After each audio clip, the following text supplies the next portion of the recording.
Hello, all, and welcome to the Movie Bears podcast. I'm Brad Harris, and each week I'm joined by some of my favorite husky, hairy, huggable homos to review films either current or classic. And this week we've got not one, but two current films coming at you, movies that we were able to see through streaming platforms and services over the weekend. Maybe you have too. If not, maybe you're tuning in to hear our thoughts, maybe before checking them out yourself. Either way, welcome. Glad to have you with us. We are going to be reviewing Palm Springs and Greyhound, two very diametrically opposed films. One's a WW2 war film. The other is a sci-fi time loopy comedy movie. I don't know that there's a thematic thread linking them two together, but I'm pretty damn sure my two co-hosts will be able to uncover it if there is one. Jim Pugliafico, no pressure, but welcome. How you doing, sweetheart? I'm good, thanks. Thanks for the introduction. Looking forward to talking about these two movies with you two guys and whoever else wants to join us to comment in, but I hope there's folks out there. Welcome to the show. We've already got a few that have hopped on already. Hello out there in live listener land. Be sure to jump into that live chat, share your thoughts, say hello. We don't always get to read every comment on the air. Sometimes they fly pretty quick, but would love to see your thoughts and comments coming on in. Steve says Skype room rated reviews 10, 10, 10, 10s across the board. Awesome to hear that, Steve. We got our Cox serviced within the last couple days, and by that we mean our Cox internet. So hopefully some of the tech issues we've been experiencing the last couple weeks are better. They'll be better this week. It sounds like we're off to a good start. Steve, thanks so much for letting us know that it's working well. Will, we kind of delayed your introduction a little bit. Thanks so much for being patient. I could see you on the video just burgeoning to talk. Welcome to the show. How are you? Hey, I'm doing great this week. Pretty excited about today's show. Hey there, I'm doing pretty great this week. Pretty excited about today's show. Hey, I'm pretty great this week. Oh, shit, I got stuck in a loop. Not another time loop. Not a time loop in the middle of a podcast about a time loop. What the hell? All joking aside, I'm actually pretty damn good right now. Well, That's very good. glad to hear that. Yeah, go ahead, babe. Oh no, I just that's good that you're in a time loop because maybe you'll be able to go back and fix some of the skips and stuff we get in this podcast. Fingers crossed. Fingers crossed. Mm-hmm, Well, we have a lot to talk about this week with two full movies to review. So, Jim and Will, I think if you guys are ready, we'll just jump right frickin' in and get this show rolling. What do you think? Let's do it. Hell yeah. All right. Excellent. Okay. Well, for anybody who may be new to the podcast, or maybe it's been a little while since you listened, A, welcome or welcome back.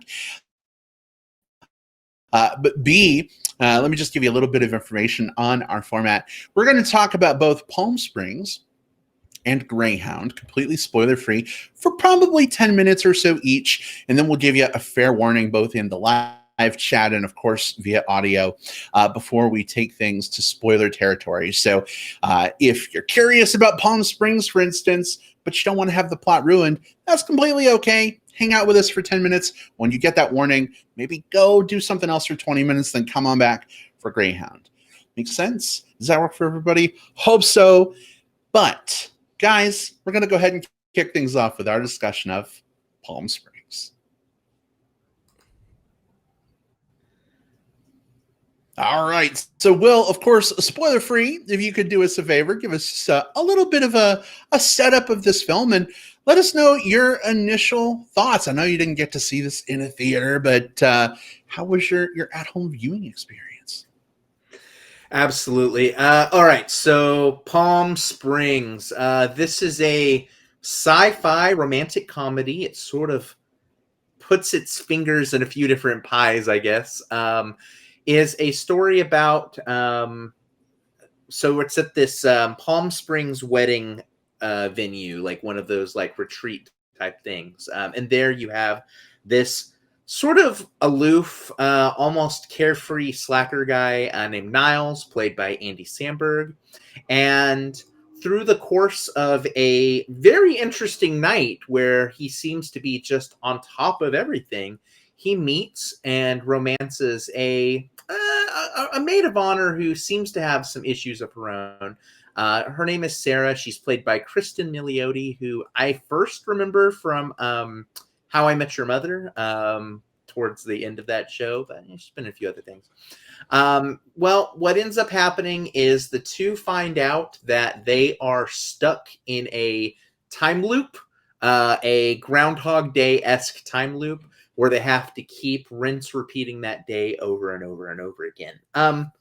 So there's something that's really interesting about this genre of film. We've seen a few of these, right? In Groundhog Day, we've seen it done as a horror movie with Happy Death Day. We've seen it done as a sci-fi action flick with Edge of Tomorrow. Sorry, Live, Die, Repeat.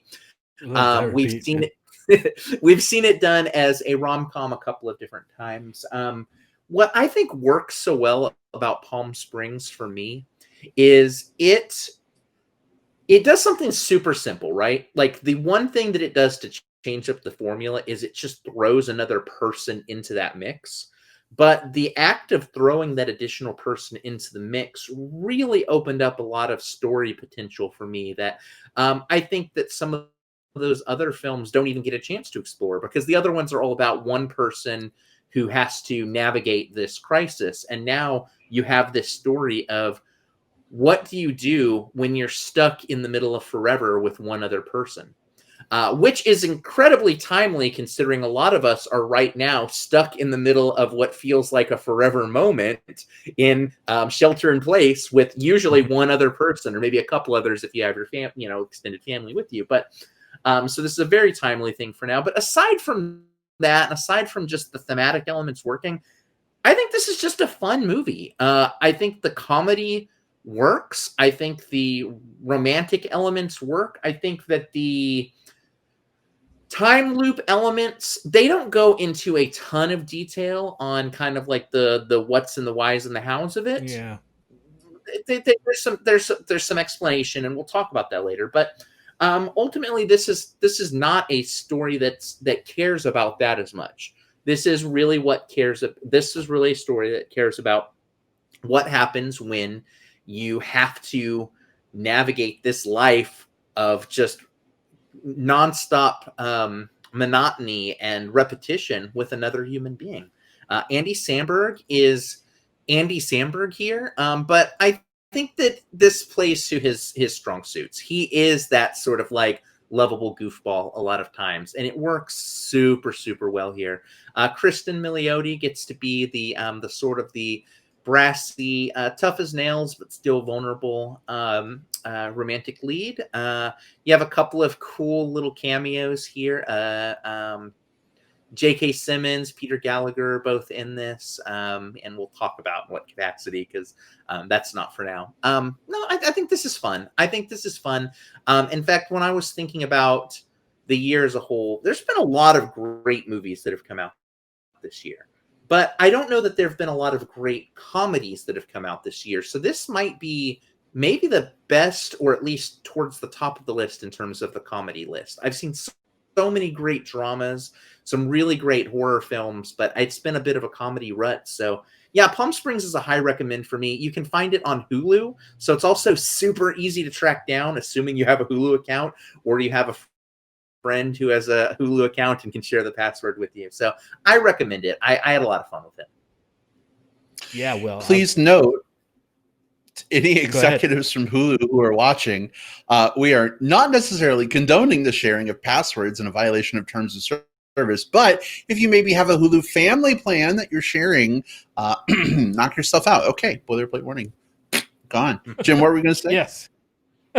Oh, I was going to say the same thing. I said Will is probably not condoning password sharing amongst non-related friends, but and neither would the show, of course. So, but we do know that happens, right? Sometimes nobody's burying their head in the sand here. But yeah, well, all right. Well, I pretty much Good. I was going to say, it sounds like we've got a big recommend from Will. Jim, please, by all means. Yeah. Well, I pretty much echo your thoughts about this movie, Palm Springs. I think from seeing the trailer and going into it, knowing it's an Andy Samberg movie, it's definitely got some comedy because that did come out in the trailer, or come across in the trailer. I think it's pretty much kind of as advertised here. There's some pretty cool, fresh stuff in here. Like you said, the comedy feels fairly fresh, not too stale. Andy Samberg and his was it Lonely Island production company now, I guess, whatever it is We're on a involved boat. here. So yeah, so you probably got he's probably got some great comedy talent, contributing to some of the stuff going on here. And Andy's a pretty funny guy, as we've seen from some of his source material too. Yeah, I really liked pretty much all aspects of this. I like the comedy aspect. I like the I'm not a huge fan of like time twisty, time bendy kind of movies. Groundhog Day is a classic, although it's not really near the top of my favorites list.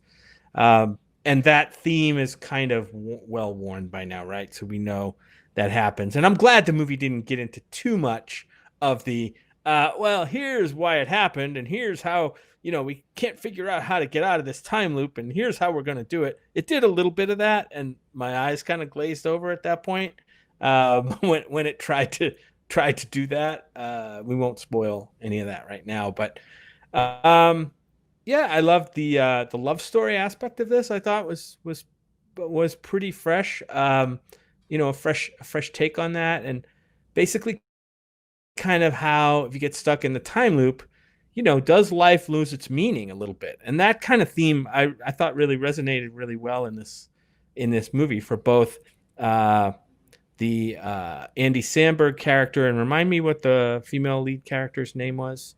I forget. I don't have it in front of me. I apologize. Her name is Sarah, played by Kristen Milioti. Yeah, Sarah. She starts to experience the same thing. So, yeah, I mean, this is a definite recommend for me. It's available now on Hulu, so I recommend watching it. I was pleasantly surprised and kind of buoyed along by the story as it went. I'm a huge Peter Gallagher fan, so to see him show up in here was really fun. Of course, J.K. Simmons can pretty much do anything. So yeah, I think it's a really good watch for your quarantine, maybe to get out of your quarantine blues for almost an hour and a half. So sounds like we got another recommend from Jim. Gosh, I guess it's up to me to crash this train. No, I'm just kidding. I liked it too. So it's interesting to me because you guys know comedies are typically like not my thing. I don't know. Something must have happened to me at birth. I just don't typically like comedies that much. But I actually had some legit laughs in this one. Maybe it's because I haven't seen a dumb comedy in a really long time because of quarantine. Maybe I had extra patience for it, but definitely appreciated kind of what they were going for here.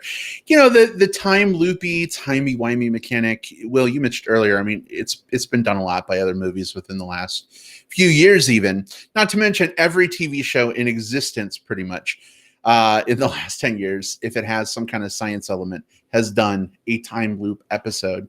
So this mechanic itself is nothing new. But Jim, kind of to your point, I like that they went a little bit of a different way with it, bringing in more than one person into the time loop.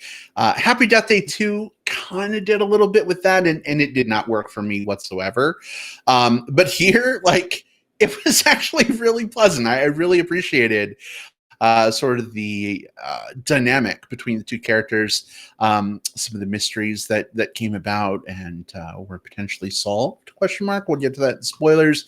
Were I don't know, pretty engaging for me. I love seeing J.K. Simmons show up.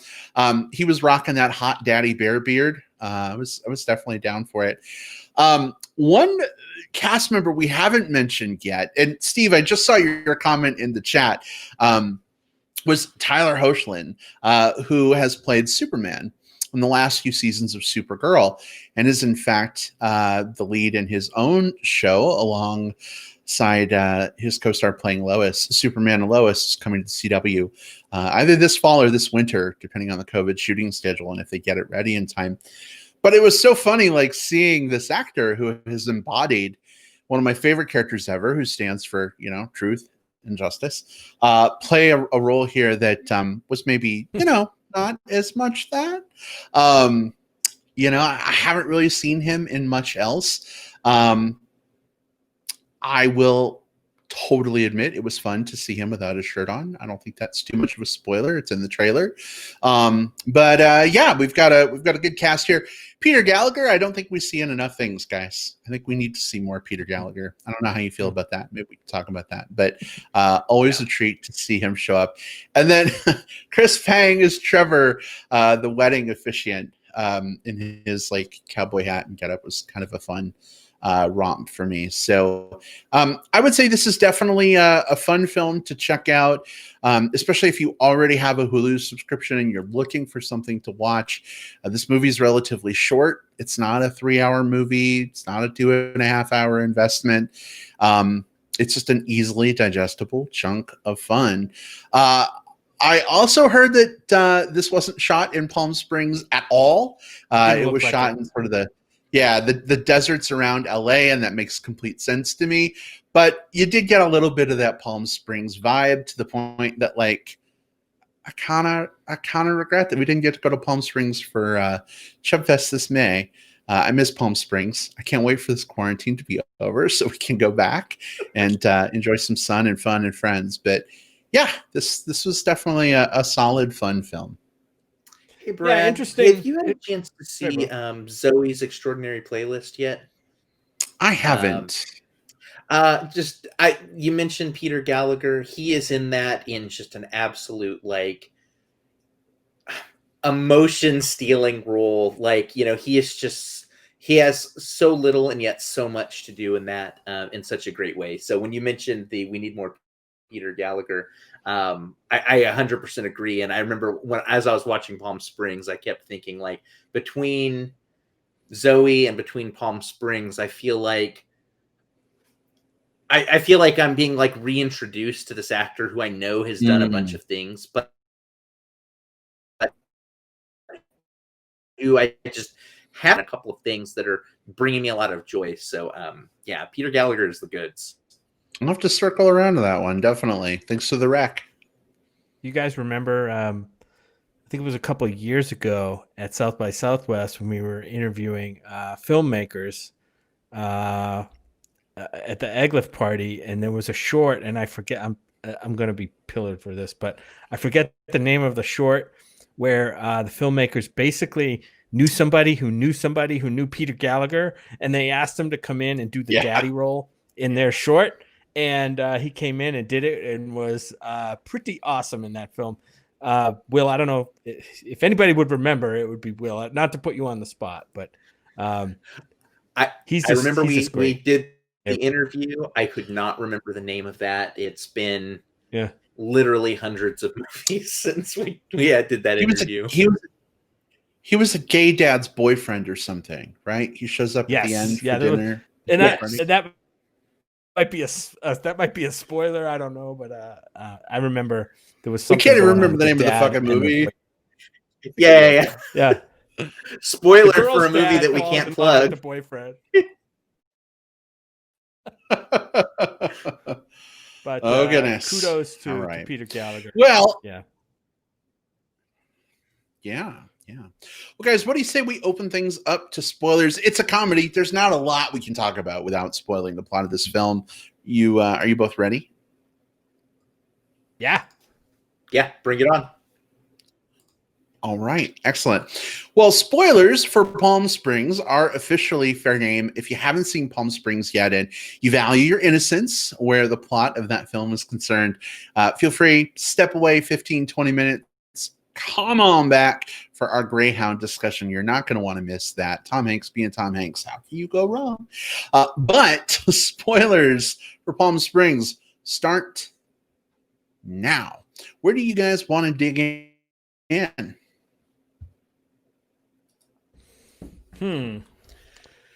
I guess I'll start with what I kind of liked about this was the fact that Andy Samberg's character had been stuck in the time loop for a while, and he'd gone through countless iterations of the day, and you could see kind of his character was kind of resigned himself that he was never going to get out of this time loop, and even to the point of just totally fucking with every other character, like in the during the day, like just kind of ingratiating himself, showing up here, having sex with almost everybody in every character in the story, both male and female, which was interesting. If you remember that one little scene where he says, yeah, he got it on with his guy friend, and I forget that character's name too.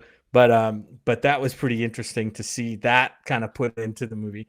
But I just like the fact that he, I guess the story had a lot to play with, right? To let him kind of run the table and do all these things and have these kind of crazy little, and that's where a lot of the comedy came from, was just him kind of riffing on that idea that he would just not, he wasn't a guy that was like desperate to get out of this situation. He had resigned himself, and he was just going to make the best of it. Just kind of, c'est la vie and live the life that he ended up with, which is one day at a time through it. And then when she gets dragged into it, he's the one who kind of has to kind of school her on the way that this kind of this element was going to work, like, what she would expect, what she should expect from this. And she ended up kind of acting a little bit like he did too. And I just like that part about it.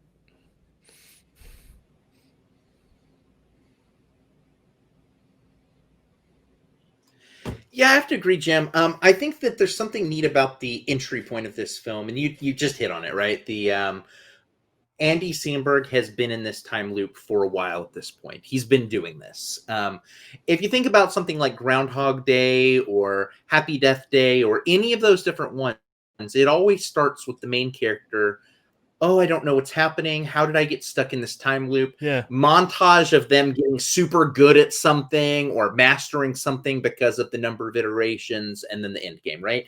Well, this starts the Andy Samberg story 2/3 of the way into that story. The scene in Groundhog Day where like Bill Murray can now like master the piano. That's where we're at the beginning of this film. So already that's different and interesting to me. We're not having to learn about this for the first time through his lens. Instead, we're learning about this for the first time through Sarah's lens. And the fact that they both came into the loop at different times and had to account for things differently is super cool for me. I love the fact that we have the joke about the, we're in spoilers, about it's a birthday party for Andy Samberg's character, and they just say happy millionth birthday, because at this point they don't know, but by all accounts, he's been doing this for a remarkable amount of time, just so much time. In fact, we get to see him through the course of this. Even in that first scene, he's mastered the act of navigating a party. He can weave through, I know when that's going to fall. I know when this is going to happen. I know the exact same thing to say. And again, we don't have to watch him learn it. It's implied, everything that's come before. I loved that. We've seen this story a bunch of times, but we haven't seen it told exactly this way. And that was enough for me. Yeah, it's nice to take I'm just going to say it, a tired trope like a time loop, and kind of add some different dressing to it to freshen it up, make it a little new.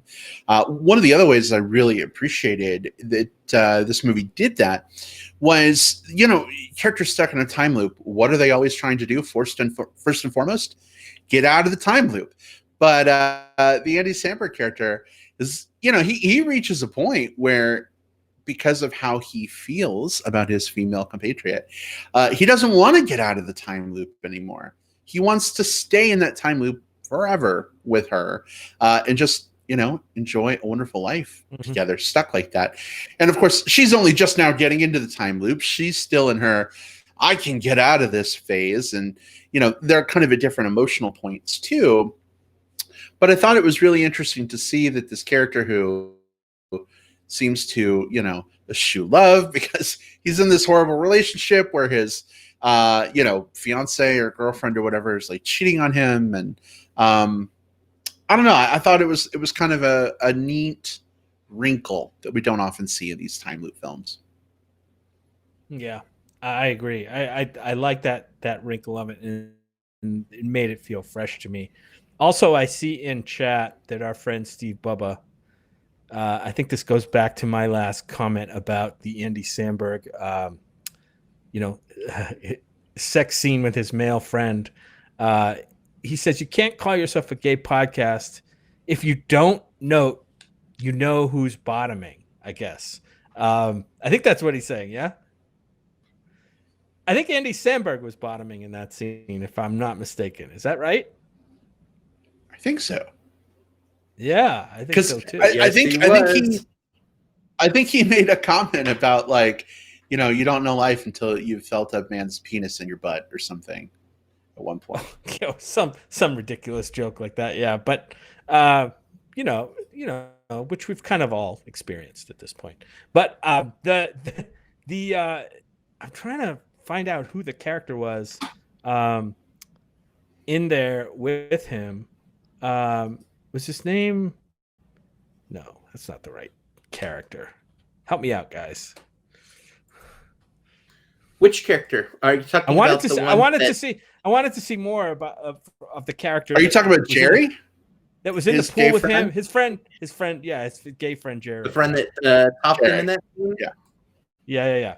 Yeah, Jerry. I wanted to see more of that character. Yeah. Didn't get enough of him. Just a couple short scenes. I think that's probably a fair criticism of the film. Maybe not even criticism. I think that it's a fair, I did want to see a little bit more of the different people at the party, because the party was the central hub that the entire story weaves back through, right? And I think there's long segments where we don't really check in with that world, even though that's the anchor. So yeah, I could have used a little bit more Jerry. I could have used a little bit more Abe. I could have used a little bit more of the Peter Gallagher character. I could have used a little bit more of them. That said, I think they used that time very wisely, because the time that they didn't spend doing that, they spent on developing just the rapport and the chemistry between Niles and Sarah. And so while I would have liked to have seen that, I don't necessarily think it was hurting for being absent.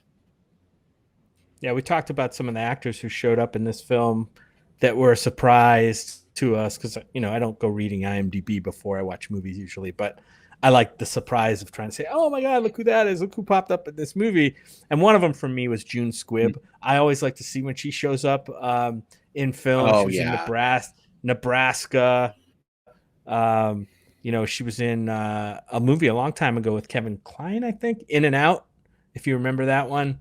Another LGBT themed film. So always nice to see her show up in character roles in films. So shout out to June Squibb. June Squibb might be at the top of my when she shows up in a movie list. I just it shows up randomly in a movie, I'll just stop and squeal, oh my God, that's June Squibb, and then go about my day. Because that literally happened while we're watching Palm Springs. I had no idea who was in it except for Andy Samberg. In fact, I'll be honest, I hadn't watched the trailer beforehand, so all I knew was that Andy Samberg was in it. I did not know even that it was a time loop movie until I sat down. I just knew it was the new thing out on Hulu. So yeah, it came as a complete surprise when she popped up. I straight up squealed, "Oh my God, June Squibb!" and then cared about watching the movie. You know, that's what I did, and that's what I'll always do. Did seeing June Squibb make you guys feel like a prize winner? Yes. It would even more if Jim had the hat handy. I do have the hat. I knew you have the hat. Like that's it's always in arm's reach, right? Yeah. You don't have to get it. It's okay. Oh, there it is. There Yay, it prize is. winner. Red, white, and blue. Woo. That, of course, being a reference from a movie called Nebraska that came out. Believe it or not, that was 2013, guys. That was like 7 years ago at this point. Just about. Yeah. But June Squibb was nominated for an Academy Award for that movie, and rightly so. She was fantastic in it. Definitely really cool to see her show up in this. I actually wondered if her character was also cognizant that she was stuck in a time loop, because she came up and complimented Andy Samberg on his speech and then complimented Sarah on her speech. I thought we were going to get one more bit from her being like, will this fucking party ever end? But alas, it did not. I have to say, one thing that was overall very nice about this film was that it made it really easy to like it for very ineffable reasons. Like a lot of times you watch a movie and you're like, oh, the performances were really good.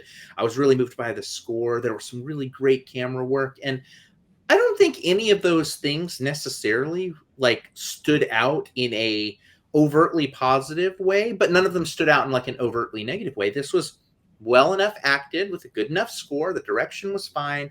Everything just, but what I like so much about it is all of those elements came together into such a pleasant package overall that, you know, this wasn't a film that was like that had one element carry the rest of them on its back. It was just a fun movie that made me have fun watching a movie without having to really, you know, I guess sort of like dig down deep into why I liked it so much. There's other films where we'll definitely do that, but this was just a pleasant experience. Yeah.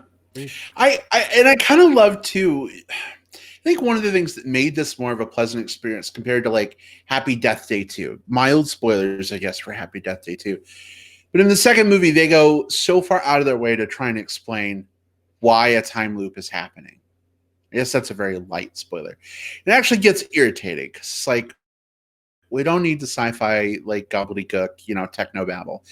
I liked that this movie was just like, fuck, there was an earthquake and a cave opened up. We don't know why there's magical time looping light in there, but you know what? There is. But it was funny. It actually reminded me of something else, Jim. Do you remember something else very famous about an earthquake and a cave opening up? No. I'll give you a musical clue. Are you ready? Okay. Marshall, Will, and Holly. Oh yeah. Yep. Land of the Lost. End of the Lost. That's right.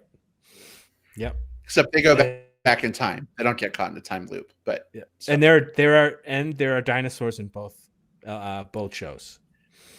There are indeed. Although, are they real dinosaurs? Were they mushroom dinosaurs? I mean, we saw them at the end when the characters supposedly weren't on mushrooms anymore. So, were they real? Yeah. What maybe I the dinosaurs are in a time loop.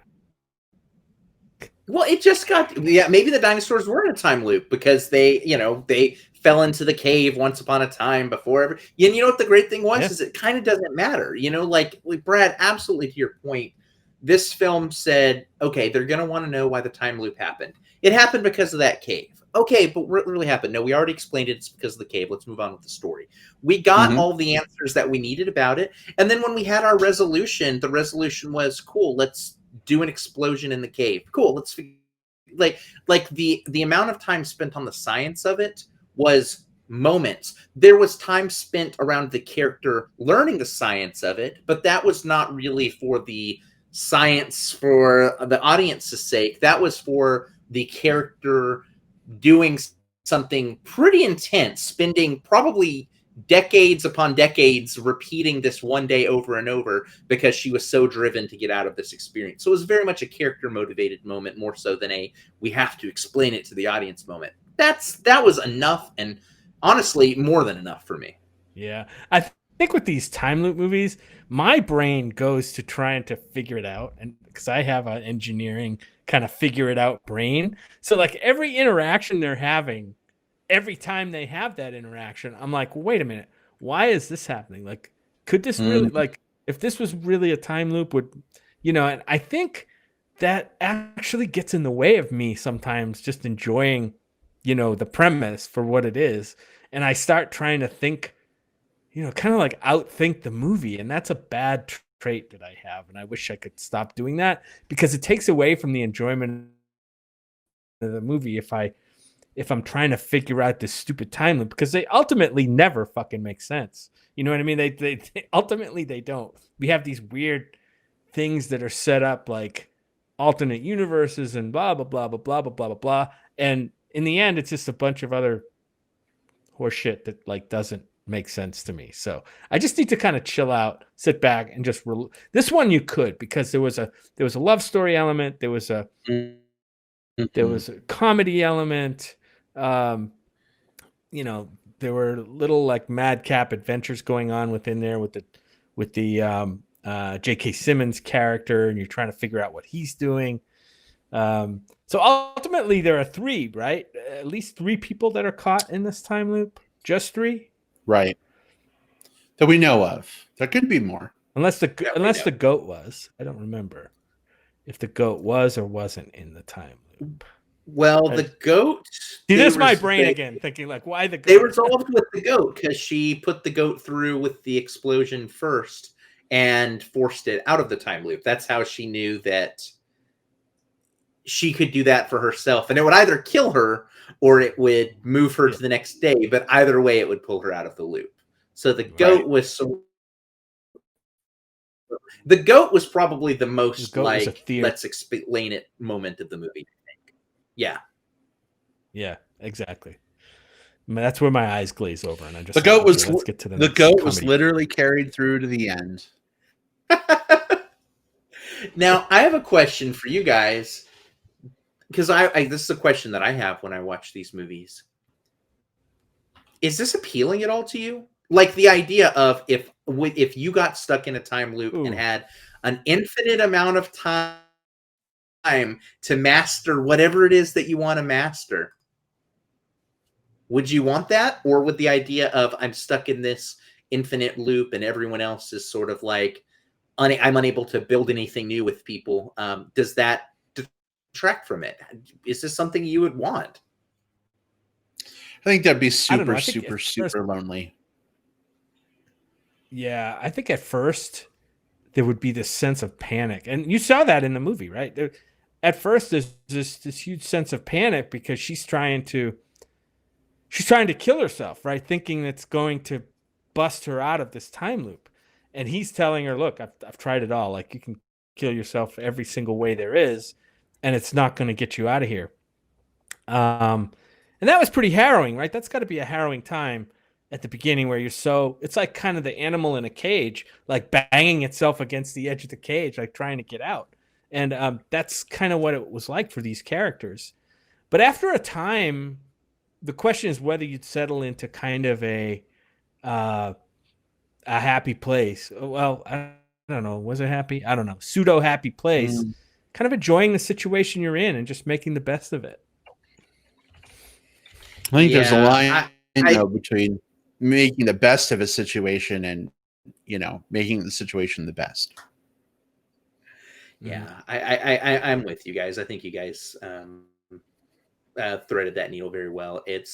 I would love to have an infinite amount of time because I feel like I never have enough. I think that's true of all of us. But at the same time, I think that in these types of scenarios that we see, no matter what the movie is or whatever the narrative is, it feels like it would be really easy to stop thinking of other human beings as other human beings.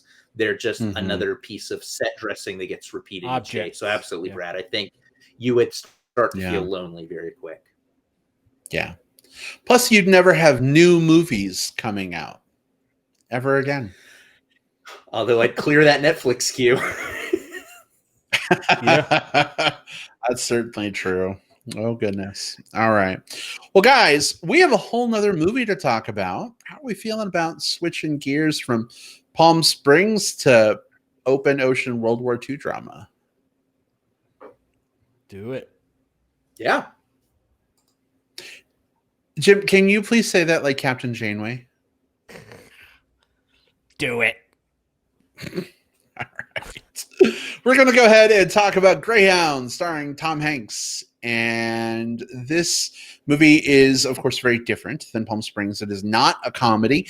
It is a very serious World War II drama adventure. Right. So if you haven't seen Greyhound yet, not to worry.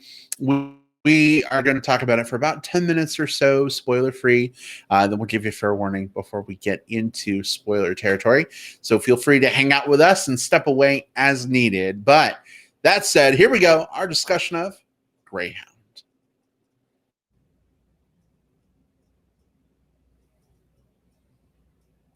All right. So, Jim, if you would do us a favor, give us a little bit of a brief setup of Greyhound and, of course, your spoiler free thoughts. What did you think? Yeah, so Greyhound is the new Tom Hanks movie where he stars as a longtime Navy veteran and first-time captain of a destroyer-class ship in, I think, around 1942 during World War II. And he's tasked with, on his ship, protecting a convoy of like 37 Allied supply ships that are crossing the treacherous waters of the Atlantic. And for several days in this crossing, because of the distances back then and the technology we had, they had to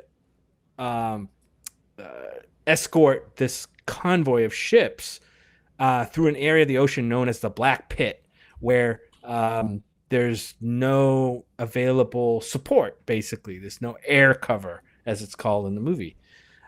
And the ships were subject to attack by Nazi Germany U-boats or submarines while protecting the convoy of ships. So, yeah, so we have Tom Hanks in this movie. This one is directed by Aaron Schneider. So if I gave you that scenario and say, hey, Tom Hanks is in this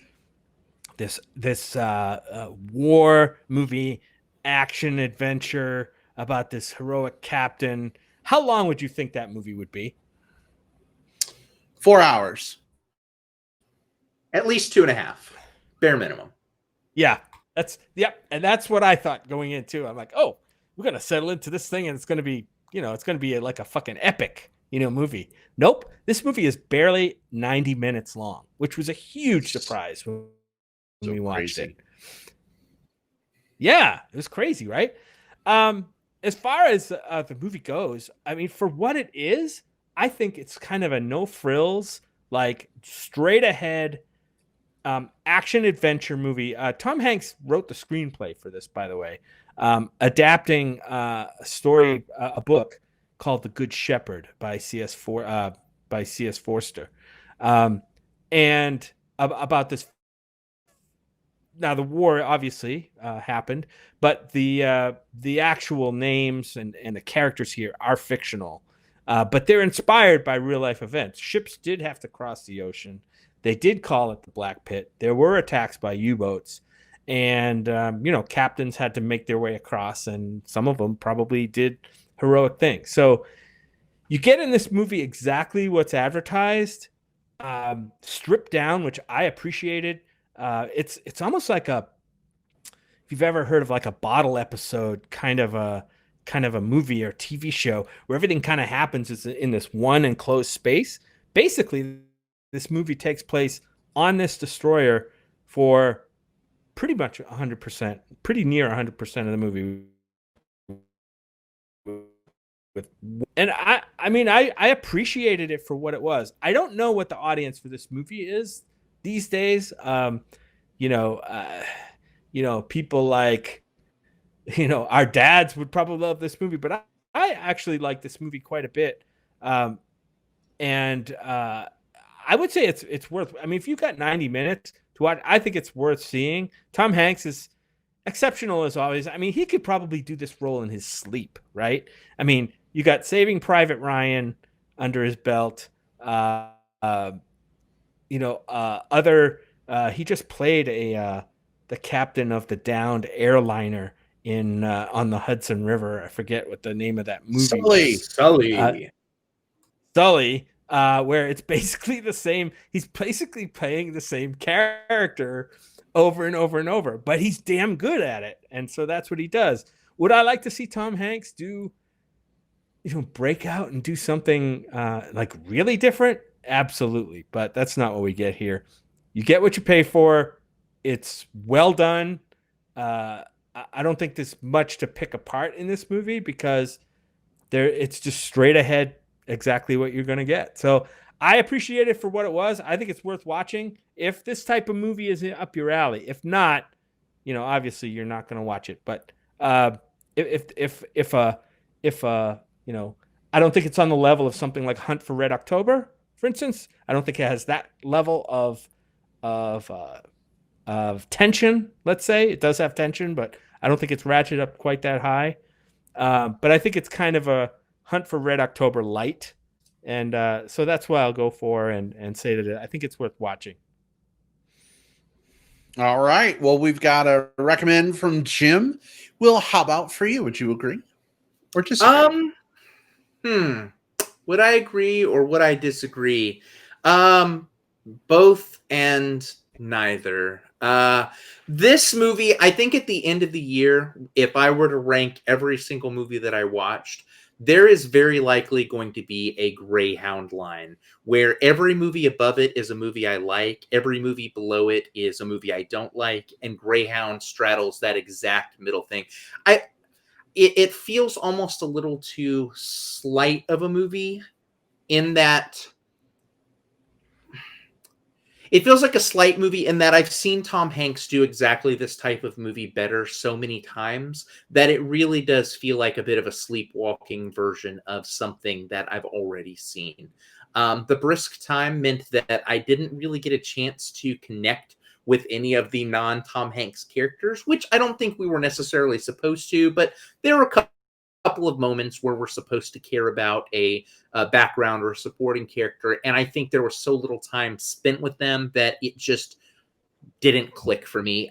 Some of the action was pretty neat. Some of it was a little brisk. Some of it resolved adequately. Some of it maybe less so.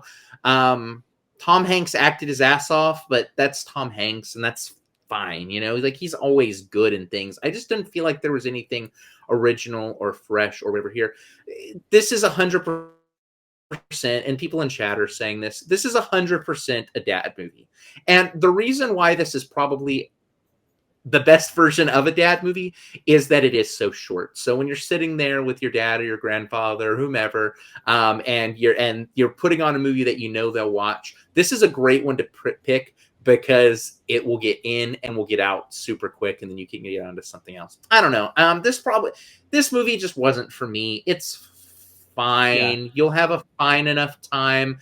You're not going to get through the end of it and feel pissed off that you watched it. You're not going to hate what you watched, but I don't know. I just found myself, I watched like 5 movies that weekend. I had like a really big, like, I'm going to dive in and watch a bunch of movies, and I found myself forgetting Greyhound, even in the context of that. Like, what did I even watch? Oh yeah, the Greyhound one too. It's going to ultimately be a pretty forgettable movie for me, and that's even like a couple of days out, a week out.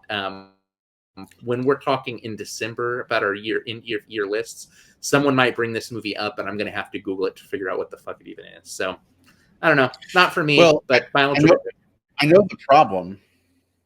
What's that? It's not in space. No, it's because it wasn't about a bus. It wasn't about a bus. Where was the bus? Where was the bus? Yeah. Right. Where was the bus? I'm out. I can see Tom Hanks going from airline pilot hero to bus driver hero, but going to destroyer captain hero, that's too big a leap for me. Yeah, I think I fall somewhere around where you fine fellas do as well. This was okay. It was, interesting to watch. I feel like I learned a little bit about nautical battles. Um, Thank God for the subtitles. I wish we turned them on at the very beginning instead of three-quarters of the way through. Subtitles. Subtitles. Get it? Get it? Get it? Got it. Nice one, Brad.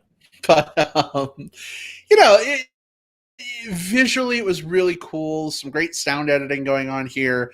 I really love what they did with the torpedoes. It's fun. Jim and I have been watching a lot of Star Trek Voyager lately. We've been doing a rewatch. Star Trek, it's like naval battles, but in space, right? So we see Voyager like firing like 8 torpedoes at once. But these U-boats and these destroyers can only fire like 1 or 2 torpedoes at a time, and the stakes were huge, right? Because you're on the ocean, you're in this giant ship, you're trying to turn the ship rudder to the starboard side, whatever, to escape these torpedoes. And it actually made me wish that Star Trek maybe took a note from Greyhound and, like, I don't know, made it harder to turn a starship trying to get away from a torpedo instead of it looking, sort of effortless. So I thought the combat was kinetic. I felt like there were high stakes. I appreciated that quite a bit. It was hard for me, though, to connect with the Tom Hanks character. Not just because, Tom Hanks is playing Tom Hanks playing a character, but we just don't know a lot about the character. We find out very little about him. We'll get into spoilers here very shortly. But I didn't know enough about him to really learn, like, what kind of man he was. And, is he somebody that I care about? I don't know. It didn't connect for me. So it ended up just being like a really fun version of Battleship, but it wasn't really much deeper than that for me. Yeah, that's unfortunate that the story just didn't have any background about the character at all for you to like lay an emotional hook into that character and really care. Yeah, things happened to him. You could see some things going on with him during the struggles of the battles, but as far as what he was carrying into those battles and how that the effect of the battles were on him, and then at the ending was a sort of confusing in terms of what it was supposed to mean, and we'll get to that in spoilers. But yeah, I think that was kind of a big flaw with this film, at least for me. I like to know, I like to feel something for the character. And other than this guy being like a stoic,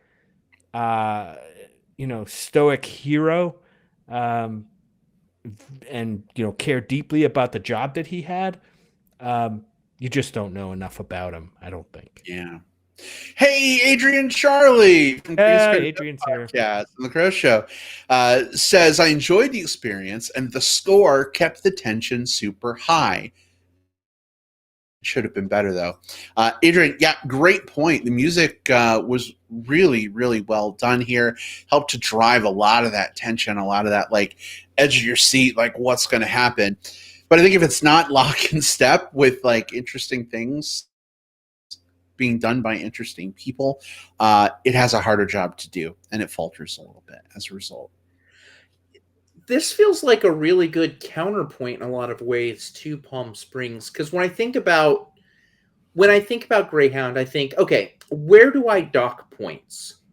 And I struggle a little bit with like the elements that absolutely did not work with me, because the color correction, the editing, the pacing, the score, all of it's fine. The acting's fine. There's just something in the story and the way that story is told that didn't work. Whereas with Palm Springs, I struggle with where to really award a bunch of points because everything is fine. But the way the story came together, I ended up having a remarkable experience with one and an underwhelming experience with the other. And again, I think it's all just in the cohesive elements that come together to form whatever the end product story is. There was just something that was lackluster here. There was something that really made this feel like it was a lesser version of this thing that we've seen a bunch of times. So I don't know. Yeah. Sounds like we're pretty aligned that it was fine, but could have been better. But I think we need to get a little deeper into why we feel that way. So, Jim, Will, is it spoiler time? Are we good? Yeah, let's submerge into this topic. Yeah, let's dive in. Oh, you guys. I adore you. You make me up Periscope all the time. Oh, But anyway. Okay. Spoilers for Greyhound are incoming. If you haven't seen the film yet, you don't want to be spoiled, now's your chance to step away for 10 minutes or so. Come on back for plugs at the end. We may have some good stuff to put on your radar. I didn't even mean to do that, but I just caught myself on your radar. Yep. Subs, boats. Let's go deeper. Right. Let's go deeper.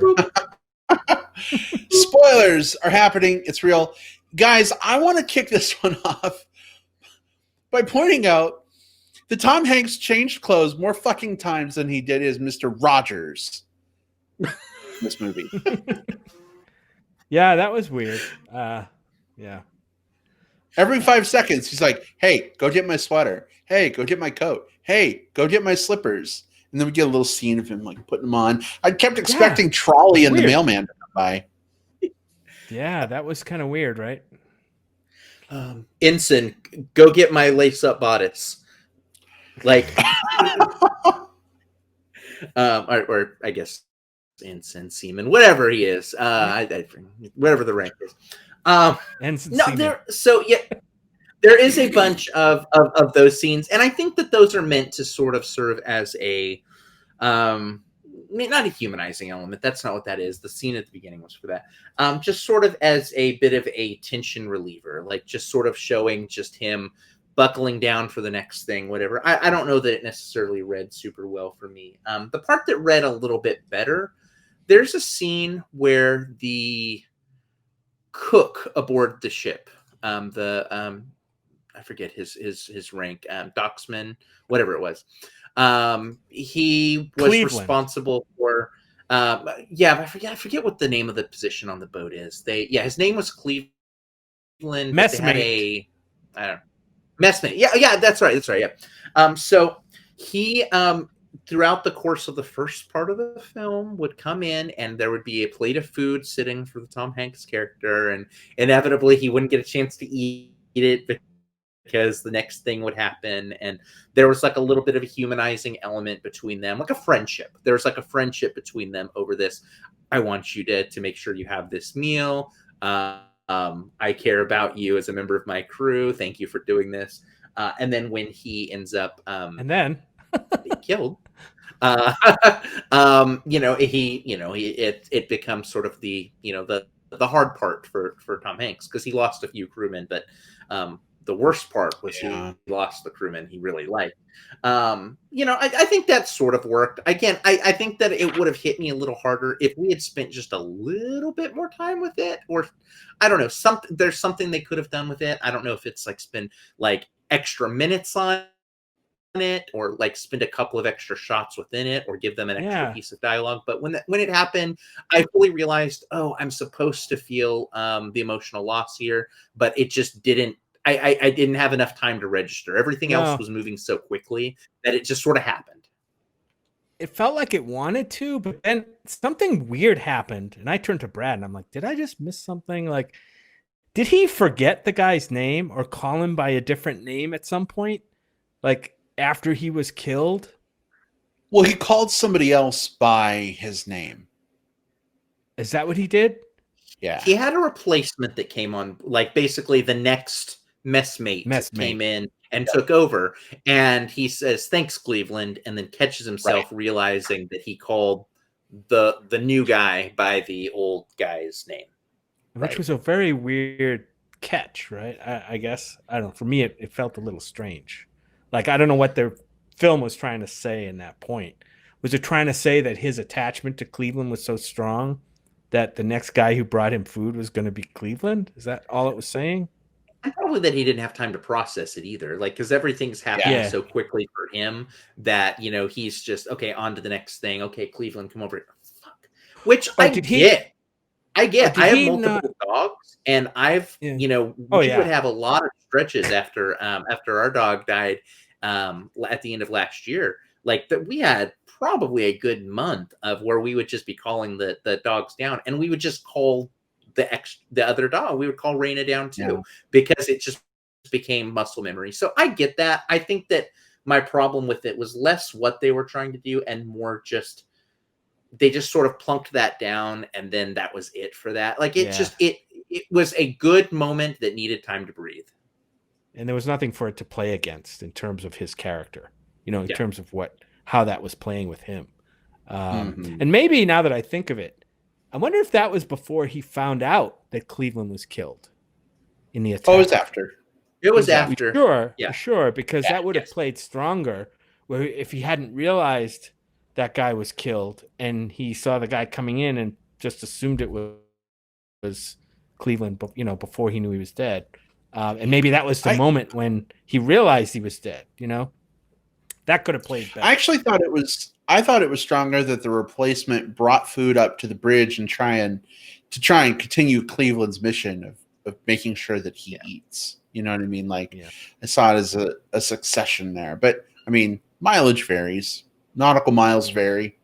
Like everyone has a role on the ship, and just because the person that mans the cannon, the person that mans the radar equipment, the person that makes sure the captain has some food in front of him so that he doesn't starve while on his mission, if something happens to any of those people, the show must go on. The next person has to step into that role. Right.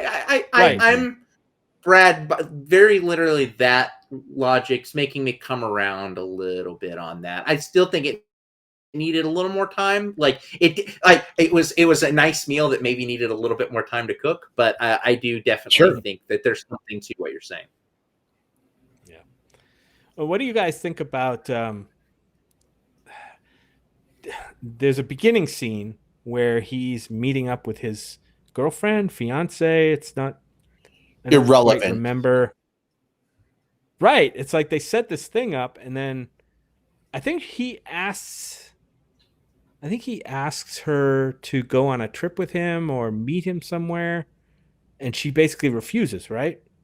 Right. Mm-hmm. Yeah. But nothing ever else came of that. I don't think they ever circled back to that.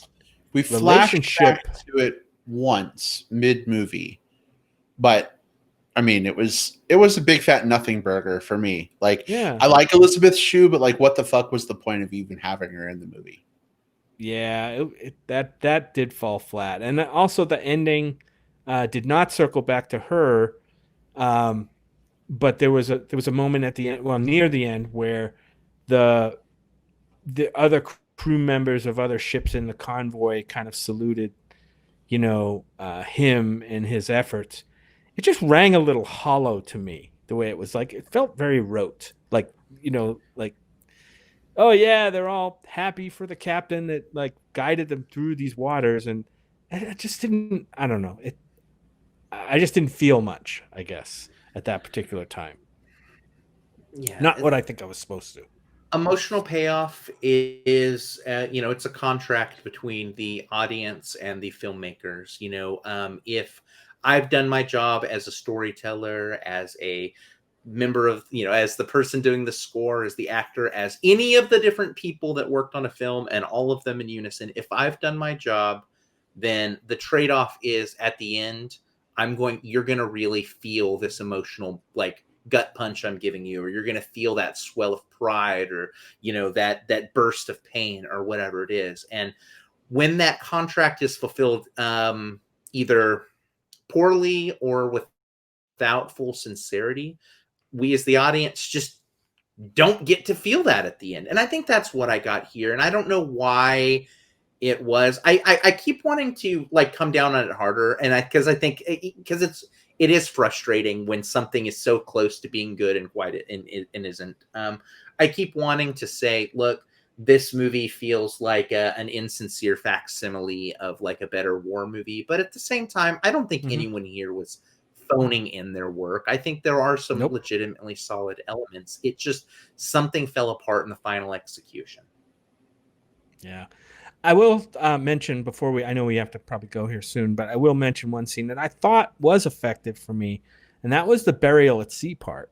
On many levels, I thought, I don't think there's many, you hear about burials at sea, and maybe they're portrayed in other films, or even like in Star Trek or whatever. They have a similar version of that, right? Where they shoot their departed crew members out into space or whatever. I thought here it was handled pretty effectively. You could feel how Tom Hanks, the captain character, felt for his crew and his departed crew. I mean, I think that came through in the scene. Plus, you actually feel like you're watching an authentic burial at sea during like a World War II period. So I thought that was really effective. I would agree. I mean, definitely a very emotional scene. I like though that they didn't like overly play it up. Like they didn't make it overly maudlin. It was like, I think I don't even know if it was the first mate or what, but he's like, hey, we have 3 minutes. Do we want to do the funeral real quick before we get attacked again? And I'm like, fuck, you imagine like having to stuff a funeral into just whatever free few minutes you have. I thought that was pretty powerful. Yeah. All right, folks. Well, yeah, totally. Jim, you mentioned wrapping up here, and we are, of course, heading in that direction. So I think if you guys are good, we'll move on to some plugs. What do you say? Yeah. Yes. All right. Will watched all these movies. I watched some movies. All right. Well, I'm before you guys start another 40-minute review segment, I'm going to get mine out of the way real quick.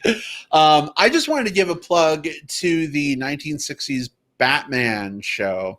It's available, or at least it was a week ago, for $59.99 on iTunes. Normally it goes for $129.99. I've also seen it at $99.99. So this was kind of a steal to pick it up for $60. Jim, you watched a documentary a couple weeks ago about Adam West, and I kind of came in the middle. I don't even know the name of the documentary, but they were talking about some Batman stuff, and we kind of got interested in that version of Batman again. So we just picked up the series, and we've watched 6 or 7 episodes now, and it's fun as fuck. It's so cheesy, it's so hammy. I watched it a lot.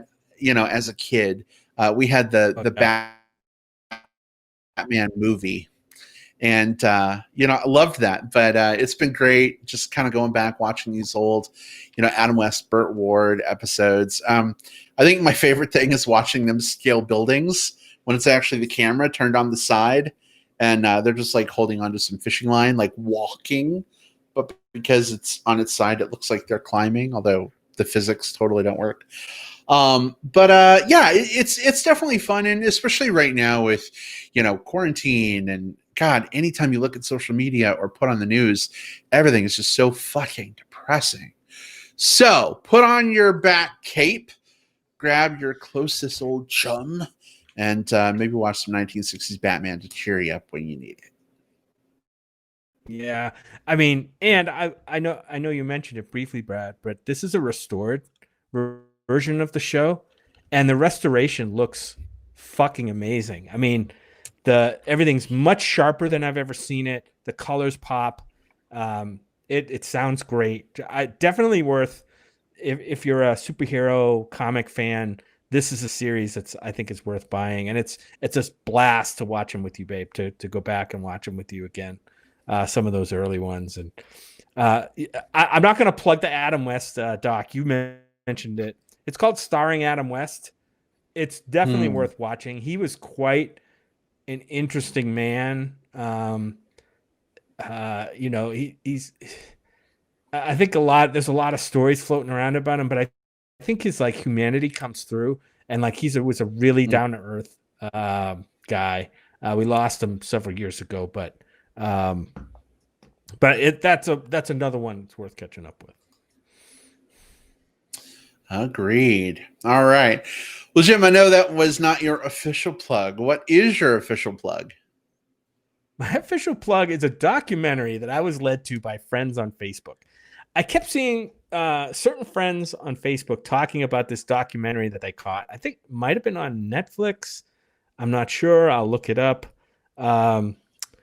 It's a documentary called Mucho, Mucho Amor, The Legend of Walter Mercado.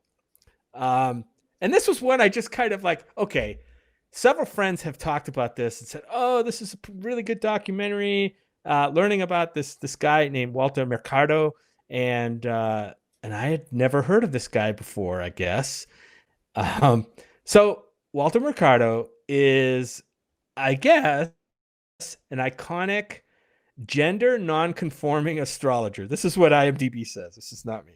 And he mesmerized mostly Latino viewers with his extravagance and positivity. Think of kind of like a cross between Liberace and Dionne Warwick doing astrology stuff. You know, and just in Spanish on TV for like 15 minutes, going through every sign. This was an eye-opening documentary about this, the life of this guy. You know, how he rose to popularity in Latin countries mostly. Just and kind of like the light that he brought to these people through not just astrology, but his message of like just generally of love and taking care of each other and positivity. I really adored this documentary. It's called Mucho Mucho Amor, The Legend of Walter Mercado. It's out now. I think it's Netflix, but I'm not sure. Check it out. Worth watching. All right. Excellent. Well, thank you so much for that great plug, babe. Will, what have you got this week? Jim, that's a really good one. That one, the Mucho Mucho More, was on the South by Southwest slate for this year, which unfortunately, you know, we didn't get a chance to attend. No one got a chance to attend because of everything, but it's a very good pick. It is on Netflix. Yeah, this was actually a really good week for me, all things considered. I've been in a rut for the last couple of months. I think a lot of us have. Like, everything's kind of a little shitty right now. But I don't know, something shook loose. And in the last week, since last episode to this episode, I've had a chance to go through 20 different films, which is more than I watched in all of like March, April, and May combined. I've watched in the last week. And I say that because while there were a lot of really good things in that list, there's one that stood head and shoulders above the rest. Probably my favorite movie of the year is First Cow, a movie by Kelly Reichardt. She's done several good films before. Certain Women was great. Wendy and Lucy was great. But First Cow is her 2020 film, so that's the one that's relevant here. It's a story. It's set sort of in the Oregon Territory. Think like fur trapping time. And you have this guy who's a cookie, you know, like the guy who's like follows these expeditions around and cooks them the meals. Well, he gets sort of stranded up there, and he meets this Chinese immigrant, and the two of them form this friendship. And they soon discover that there's a cow that's been brought into the area, the first cow in the territory, by someone with a lot of money who controls a lot of power there. And they hatch probably the gentlest heist film of all time in deciding, hey, you know what? If we were to steal some of this milk, we could use this to make biscuits and sell it back to the trappers for a good bit of profit. This is a story about friendship. This is the story about stakes being raised. And this is a story that does all of those things without the friendship or the relationships feeling toxic or bro-y or just sort of like overly aggressive. It's a good, gentle version of a friendship between two men that it feels like there should be more films like this. In addition to that, this film always has a tension bubbling right under the surface, not the type that makes you like, you know, what goes bump in the night or terrified or anything like that, but the stakes always feel prevalent. I love this movie start to finish, from the opening sequence to the final shot. This movie is everything that I was looking for in film, and it really helped reignite a spark in me that I think is so crucial right now, and so welcome right now. So yeah, it's empathy. First Cow. Empathy, yeah. So it's First Cow. You can get it on Amazon or iTunes or any of those. I think it's only for purchase right now because it's in that early access realm. So, you know, if you're not willing to pay $14.99 to purchase a new movie, I get it. That's fine. This one will be available for rent soon enough, but absolutely track it down. It's the best thing I've seen this year. Well, I did see it, and I did not plug it because I figured you might. So, yeah, I got to see it too. I adored it. I really liked Wendy and Lucy. I don't know if it's quite at that level, but I really did love it for the way it portrayed kind of a male friendship on a non like you said, non-broy, non-sexual kind of level. Maybe non-sexual. I'll just say that. Maybe non-sexual. Yeah. All right. Excellent. Well, Will, thank you for that awesome plug as well. It has been a lot of fun, as always, chatting with you fine gentlemen. It's been great having everyone in the live chat with us as well. And for those of you who don't catch the live stream on Facebook Live, that's completely okay. We'll also be posting this as a video to YouTube. So if you want to catch the video version, please feel free to check it out on YouTube. Of course, you can find this episode and many of our past episodes in Apple Podcasts, Spotify, Stitcher Radio, however you ask podcasts. However you access podcasts, you can probably find us there. And beyond that, if you want to chat in between now and next time we go live, Jim, where can people find you online? Catch up with me at my Twitter account at JJP, my initials, out west, all one word, at JJP out west. That's where I like to, tweet about movies, chat, or hit me up on Facebook. My name, Jim Pugliafico. All right, excellent. And Will, how about yourself? Yeah, check me out on Twitter. I'm at Whatever Cove. I've been really working on my GIF and meme game there.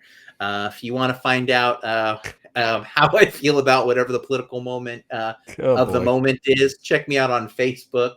Just look for William Lindis. Just be careful because there's two of us there, and we will differ on those subjects. Lastly, you can go to Letterboxd, look for William Lindis there, and all of those 20 movies that I said that I've watched in the last week, I've logged them, given them a star rating. Many of them I've given a little blurb about how I felt. So follow me there. I'll follow you back. Let's talk film. All right. And you can find me on Twitter at iBradPro. It's right up here on the screen for you. You can find me on Letterboxd at iBradPro as well, or on Facebook under Brad Harris. We've got some parting comments from our friends in the live chat. Adrian Charlie says, good podcast, gents. Thanks for being sweet music. He also says soft G for GIF. We're through. Yeah, he says, sweet music to my ears for the past bit. Adrian, so glad to hear that you enjoyed. And Steve says, awesome as always, guys. Woofs. Woofs right back, handsome. Thanks so much for joining us, everybody. We'll see you next time. Goodbye. Bye. Bye.